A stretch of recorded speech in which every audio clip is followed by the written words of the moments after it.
पाकिस्तान एक अच्छी खासी मिलिट्री पावर है। हमारे जहाज गिरे हैं, इस बात में डोनाल्ड ट्रंप तक बार बार कह चुके हैं।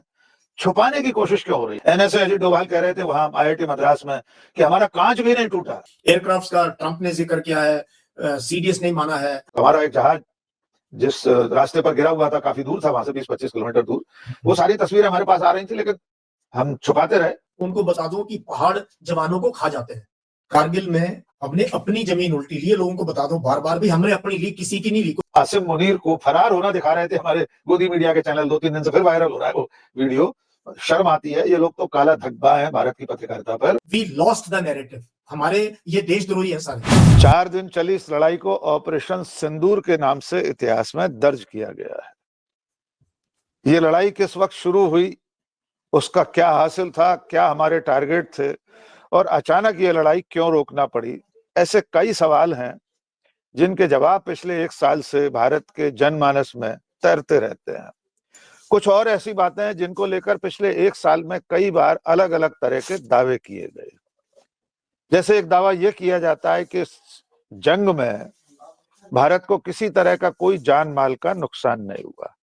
दूसरी तरफ भारतीय सेना के ही बड़े बड़े अधिकारी अलग अलग मौकों पर इससे उलट बयान देते रहे कि हमारे जहाज भी गिरे थे, कुछ नुकसान हमें भी हुआ था। उन्होंने भी जो है बदले की भावना से हमारे कई मिलिट्री ठिकानों पर ड्रोन से और बाकी जगह से अटैक करने का शुरू किया। और उसके बाद इंडियन एयरफोर्स ने जो है बियॉन्ड विजुअल रेंज एम्युनिशन इस्तेमाल किया कि हमें आमने सामने हुए नहीं। और जो है आर्टिलरी का इस्तेमाल किया, लॉन्ग रेंज आर्टिलरी का इस्तेमाल किया, खासतौर पर ब्रह्मोस मिसाइल, जिसकी कि 5 मीटर तक की एक्यूरेसी है। और बहुत एक्यूरेटली हमने पाकिस्तान के मिलिट्री ठिकानों पर बहुत बुरी तरीके से, और वहां लड़ाई एकदम खत्म होने का भी बड़ा अजीब सा तरीका था कि आधा घंटा पहले रूबियो का ट्वीट आता है, ट्रंप का ट्वीट आता है, फिर रूबियो का ट्वीट आता है कि बोथ साइड्स हैव एग्रीड और हमने लड़ाई रुकवा दी। और 5:35 पे हमारे भी फॉरेन सेक्रेटरी ने जो है बोला कि सीज फायर होगी। अजीब चीज ये है कि ये कहा गया कि ऑपरेशन सिंदूर पॉज में है, तो वन ही चल रहा है, ट्रू नहीं है। ऑपरेशन सिंदूर अभी भी फौजी सर्कल या गवर्नमेंट की तरफ से it is still going on, operation खत्म नहीं हुआ है। बिल्कुल इतना बड़ा ऑपरेशन जो कि तब खत्म हो गया था, लेकिन अभी भी तो ये है भी थोड़ी सी है कुछ डाउटफुल एरियाज इस ऑपरेशन को लेके। और कल इस पर काफी देश में चर्चा हुई, आर्टिकल्स लिखे गए हैं, प्रेस कॉन्फ्रेंस हुई है, और पाकिस्तान ने भी करी, हमने भी करी है। वही जो लैंग्वेज दोनों तरफ से होती है, उस तरह की लैंग्वेज हमें नजर आई है। एयर मार्शल अवधेश कुमार भारती ने कहा कि इस लड़ाई में किसी भी तरह का जान माल का नुकसान नहीं हुआ, न तो हमारे किसी तरह का सैन्य सामग्री का, न किसी इंसान का। जबकि हकीकत यह है कि पुंछ और राजौरी में तो नागरिक मारे गए। इसके अलावा भी करीब करीब 8 से लेकर 12 तक हमारे जवानों की शहादत भी हुई है, जिसमें बीएसएफ वगैरह के जवान हैं। ये बयान क्या कहते हैं? क्या हमें इस तरह से छुपाने की जरूरत है कि अगर लड़ाई हुई है तो नुकसान तो हो गई?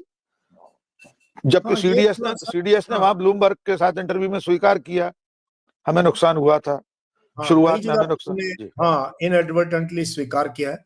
और जब एक चीज छुपाना चाहते हैं तो उसके बाद क्या उस पर क्वेश्चन मार्क लग जाता है। बट इसके अंदर अभी भी एक भी कैजुअलिटी का मतलब कोई जो वीरगति को कोई प्राप्त हो, किल्ड इन एक्शन का कोई आंकड़ा नहीं हमारे पास, और इक्विपमेंट लॉस का भी कोई आंकड़ा नहीं है। तो काफी चीजें ग्रे जोन में है।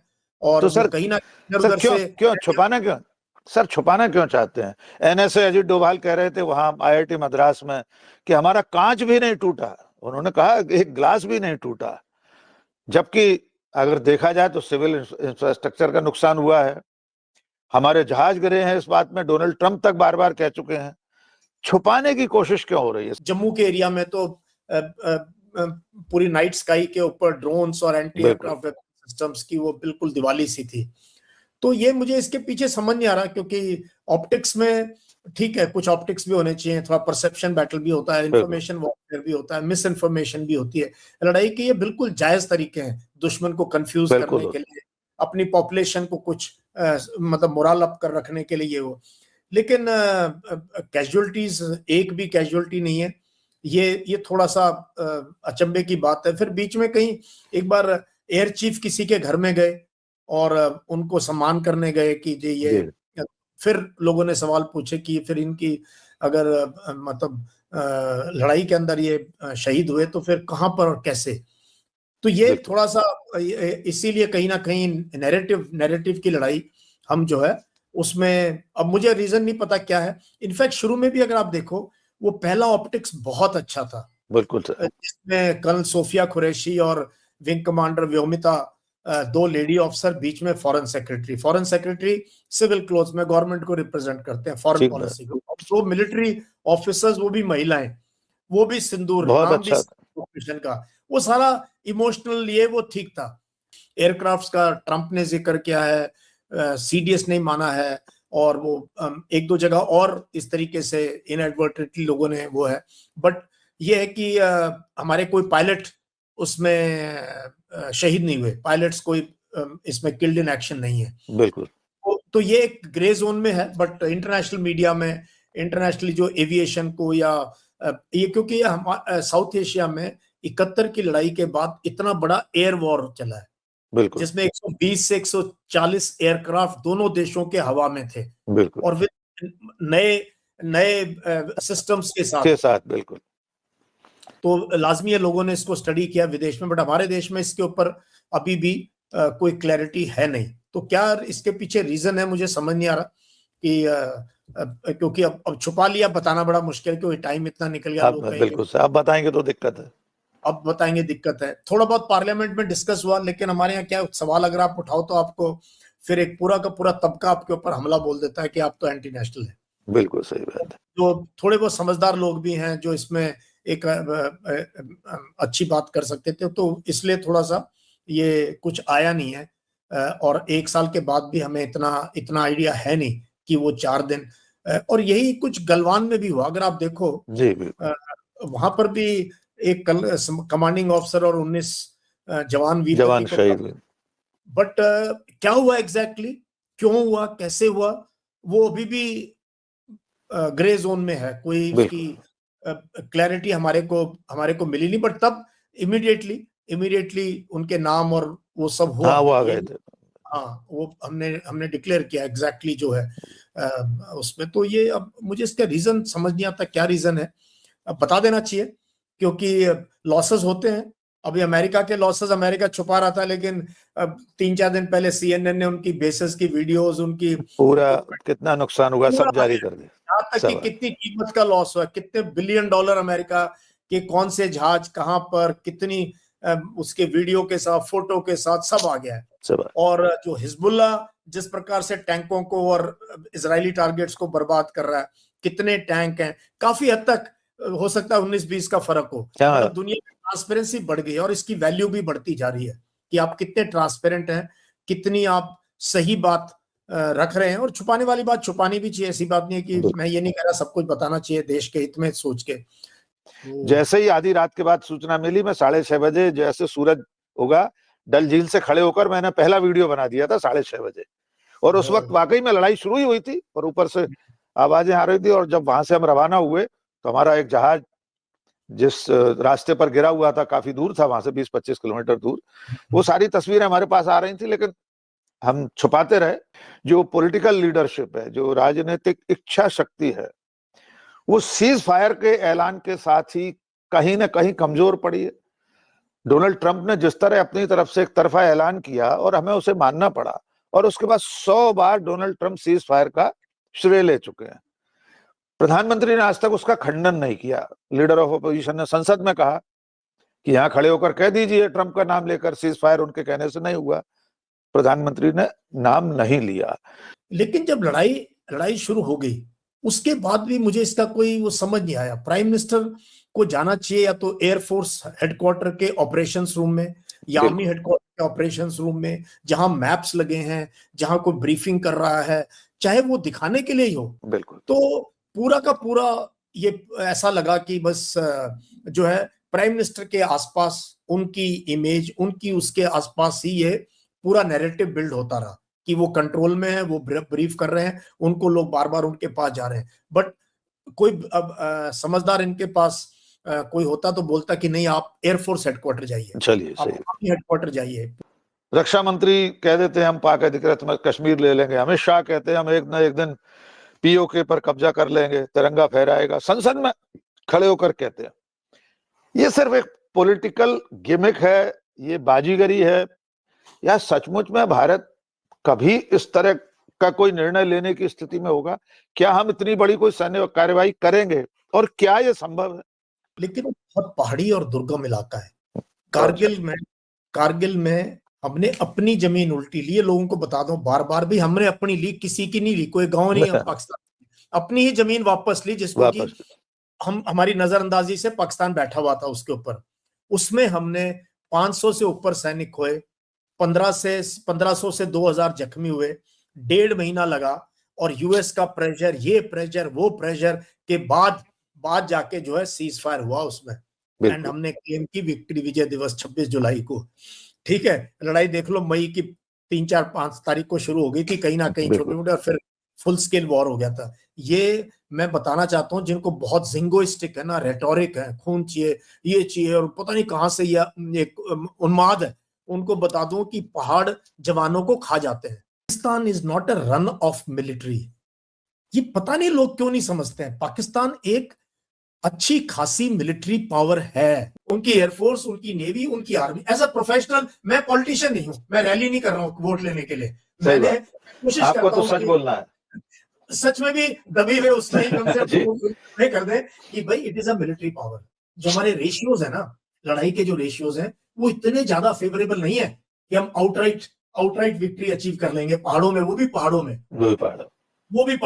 और वो भी, और नीचे अगर आप आ जाओ पंजाब वगैरह, पंजाब का इलाका, जेएंडके का नीचे का इलाका, राजस्थान का इलाका, गांव इतने बड़े बड़े हो गए हैं राकेश जी, वहां की जो जब भी कभी जंग होगी ना, गली कूचे की लड़ाई होगी, तो वो भी एक बहुत मतलब अलग किस्म का होने वाला है, क्योंकि पॉपुलेशन सेंटर्स बढ़ गए हैं, बहुत बड़े बड़े हो गए हैं, नदियां में तो वो भी इजी नहीं है, ये भी है। तो ये पीओके का अगर ये पॉलिटिशियंस राग ना आलापे तो अच्छा है।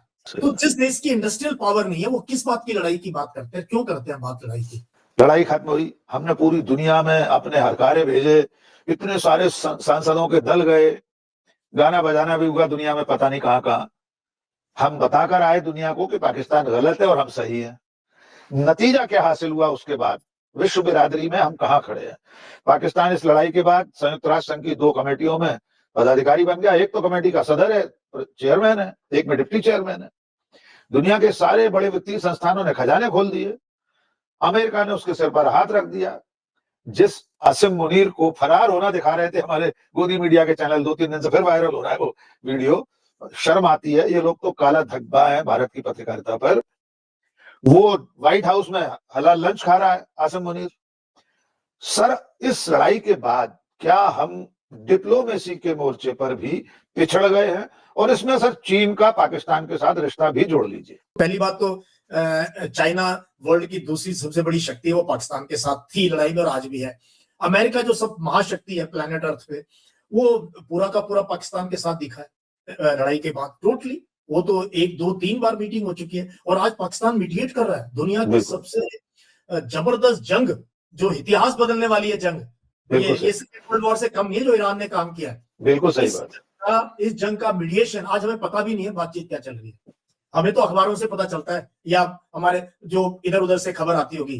पाकिस्तान इज डायरेक्टली इन्वॉल्व, और दोनों सर हमारा फॉरेन मिनिस्टर तो कहता है कि मध्यस्थता दलाली है, हम क्यों करेंगे सर इसका काम को? एक फ्रस्ट्रेटेड स्टेटमेंट थी। डिप्लोमेसी में ऐसी बात तो डिप्लोमेट को तो कहनी नहीं चाहिए, कभी नहीं कहना चाहिए, डिप्लोमेट को कभी नहीं कहनी चाहिए। अपनी शर्म की बात है। मीडिया पे आपने बात की, इन्होंने जो पहले भी किया और आज भी, ये डोमेस्टिक फीड करने के चक्कर में हम भूल गए हैं हम हैं क्या, हम हैं क्या ऐसे कंट्री। ये मैं बहुत बड़ी बात कह रहा हूं आपको। हमारी बाहर जिस प्रकार की हमारी नैरेटिव है, जिस प्रकार वी वर लेफ्ट फ्रेंडलेस, मुझे अफसोस होता है कहते इसमें।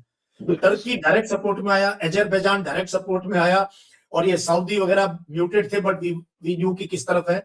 ईरान ने टीम भेजी दोनों देशों को बनाने के लिए, ईरान के आए थे फौरन। और हमारे एक जो है वो कह रहे हैं कि उनके बारे में क्या काम है, आपको क्या बताऊं। तो ये नोएडा फिल्म सिटी और जो ये उछलते हुए एंकर, और इसमें जो कुछ हमारे मिलिट्री के भी लोग हैं, वो वेटरन नहीं है क्योंकि पिछले 4 साल 5 साल करके चले गए या छोटी मोटी सर्विस करी है, वो एंकर से भी ऊपर समझते चलाएंगे आग लगा दी तो ये बहुत बहुत खराब है। और उसने वी लॉस्ट द नैरेटिव, हमारे ये देशद्रोही हैं सारे, हमारे देश की बेइज्जती कराई है और हमारा जो पराक्रम है हमारी सेनाओं का उसके ऊपर, लेकिन क्या है बोल नहीं सकते, बोलेंगे तो हमको एंटी नेशनल कर देंगे, ये मुश्किल है। बट मैंने बहुत जगह ये बात कही है कि ये सबसे बड़ा देशद्रोह है कि आपने इतना इस लड़ाई में क्या क्या बोल दिया इन लोगों ने और किस प्रकार से क्या वो भाग गया है। हम रावलपिंडी में घुस गए हैं, इस्लामाबाद में तिरंगा फहरा रहा है, तो कराची में कब्जा हो गया है। किसको आग लगा दोगे, क्यों ऐसी बात कहो आप? General HS. पनाग का कोई आर्टिकल किसी अखबार में छपा है कि ऑपरेशन सिंदूर जैसी एक लड़ाई फिर हो सकती है। पाकिस्तान भी एक मिलिट्री पावर, एक न्यूक्लियर मिलिट्री पावर, एक इंटरनेशनल रिकॉग्नाइज्ड पावर के रूप में उभर के आ रहा है।